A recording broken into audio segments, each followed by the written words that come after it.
Superior has just released its new update titled A Head in the Jar update. There's several changes to current boss mechanics, a new boss called A Head in the Jar, increase to shotguns, and several other changes. This is the audio version for all you gamers that don't like to read, so let's get to it. As always, with any news in the Gala Games ecosystem, you need to head over to the Discord and we want to scroll down to the Superior build notes. You can see here, Drifter today, a couple minutes ago, has just released a new patch update. Superior Vengeance build note 7/17 early access V101551 The Head in the Jar update. New mission: a C-list superior needs more juice to fuel his psychic powers and he's picked you to get it for him. Can you survive the onslaught? Ooh, so it might be an onslaught mode. I really do like onslaught mode. Revolt updates. Get amped. Revolt is feeling the spark after some rebalancing. The fight is more electrifying than ever. Decrease the damage of Revolt's lighting orbs from 50 to 20 per orb. So this is like a 65% damage reduction, which is interesting because they did almost one hit you if you didn't have no armor. Increase the number of lightning orbs Revolt fires in subsequent phases. So that's the balance. So phase 1 he'll fire normal amount and then it'll just ramp up. So that is a decent change. I do like that. Revolt is now invulnerable when he electrifies the environment. I thought that was always the case, but a good change. It's basically the animation you have to wait for. Revolt Storm Attack now summons henchmen to his aid. Ooh, so the Revolt boss fight will be a little bit more challenging, but it's still manageable.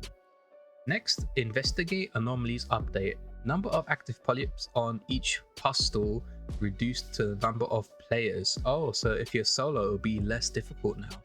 And if you're playing 3-man, it should be maximum.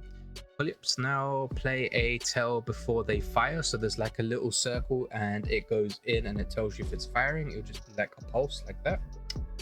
Polyps now target and damage turrets. Very good, so turrets can now tank for you. Projectiles can now be shot down. Oh, very good, so you don't have to stand there and just take the hits. Increased projectile damage, radius, and speed. So this is understandable if you're able to shoot it down. Reduced mega postal laser tracking speed. The mega laser tracking speed was insane. As soon as it turned and it saw you, it would just deal insane damage to you. So overall, this change to this mission is 100% most welcome. Other updates: bashing weapon melee animations and functionality updated.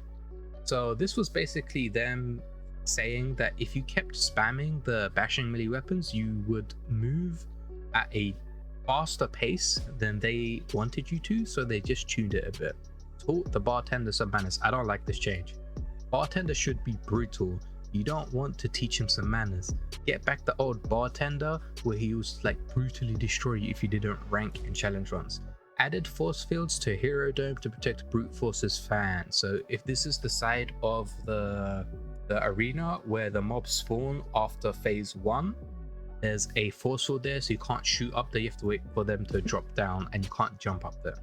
Plasma shotgun updates: lowered pellet count from 10 to 8, increased damage per pellet from 8 to 9, increased critical damage from 1.9 to 2.1. I guess this is now the crit weapon. Increased triple shot damage per pellet from 17 to 21. This could be the pure damage weapon. Increased auto shotgun damage per pellet from 19 to 32. Okay, this is just the brute force in your face weapon. I think it matches Thud. Increased XP for Growth, Revolt, and Overmind, and superior team up boss fights. Added a gig reset timer to the lobby, so this is most welcome. Leveling up is not going to be as difficult anymore, and the gig reset, I can finally see what time I have my gig at, so I don't have to keep playing this random game of guessing when my gig's going to reset.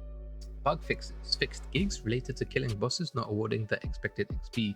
This is a godsend of a change. Like, I would normally farm 2 hours just to make sure I got the correct gig and it shows completed, and it was annoying as hell. Now that it's changed, I'm going to grind my run into 50, hopefully by the end of this week, maybe next week. Fix the zap hands breaking force field. I don't know if this is the senses like the AoE breaking the force fields, or if you're targeting the actual circle on the force fields. If you're targeting the circle on the force fields, then it should break it, but if you're doing just AoE damage in general, and if that wasn't a thing, then it's understandable. But zap hands do need a little bit of rebalancing. I think it needs a bit more damage. Like, shocking vision also needs rebalancing. It is such a bad superpower compared to its counterpart, heat vision. fixed overmind shields staying up when undermines were killed with death discs. So this was another change that people found annoying. They were getting the death disc power up and they couldn't kill overmind and they had to reset, which was wasting like 20 to 30 minutes. So now that these bug fixes have happened, it is a most welcome change. So that is everything about the head in the jar update. I am really pleased with some of the changes mentioned in this update, especially the XP fix and the timer. The game is slowly getting better in terms of quality of life, and the several updates that they are introducing is always fun. As always, thank you guys for watching. Don't forget to hit that like button, smash that subscribe button, and turn on that notification bell because it's free and it's the easiest way to support me as a content creator. And I'll see you guys in the next superior video.